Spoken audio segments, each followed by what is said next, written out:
Hello, church family. Jose Zayas here. It is July the 8th. Happy birthday, not to you, maybe, but to my son, Jonah. Happy birthday, Jonah. He turns 18 today. So if you follow him on social media, show him some love. The benefits of a dad with a weekly video. Love you, Jonah.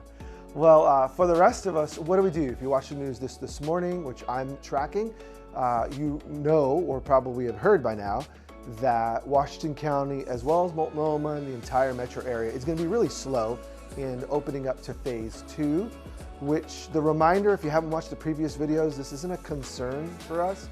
We are the church, we're the people of God, wherever we are, and we do meet. That's why we do community life. We meet in smaller groups of people. The larger gatherings may be stalled live for a few more weeks, but we pray and we trust. And we read the Bible. Man, I want to tell you, I was reading Psalm 142 this week. I shared with our team yesterday. It is a Psalm of David, and if you look at the little Psalm 142, when he was in a cave, this psalm came at a period of David's life, 1 Samuel 24, when David is already anointed by God to be king, but it hasn't happened yet. And there he is. Saul is still the rightful king, but now he's trying to kill David.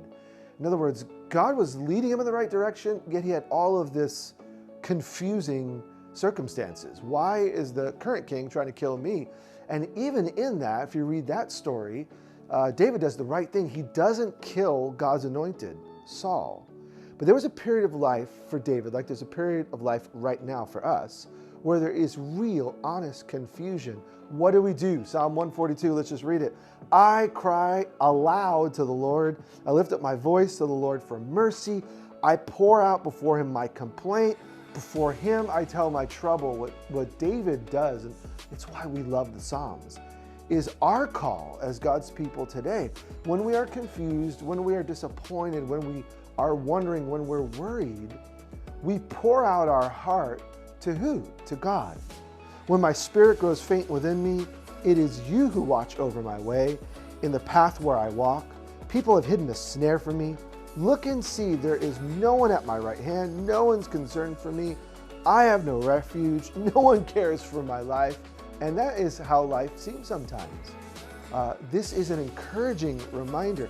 We're not the first to go through difficult days.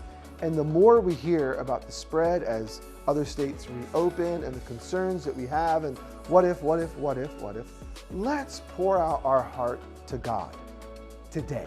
Don't wait for the weekend. And by the way, if you do miss a Sunday, I encourage you, catch up, stay tuned with what God's saying to our church. Don't miss out during your summer vacation.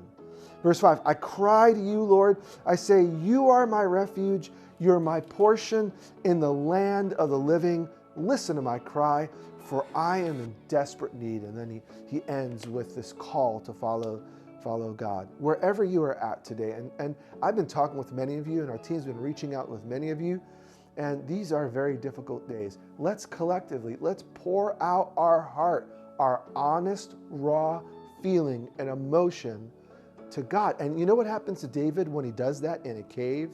He recognizes people have disappointed him, circumstances have disappointed him, but God has not left him.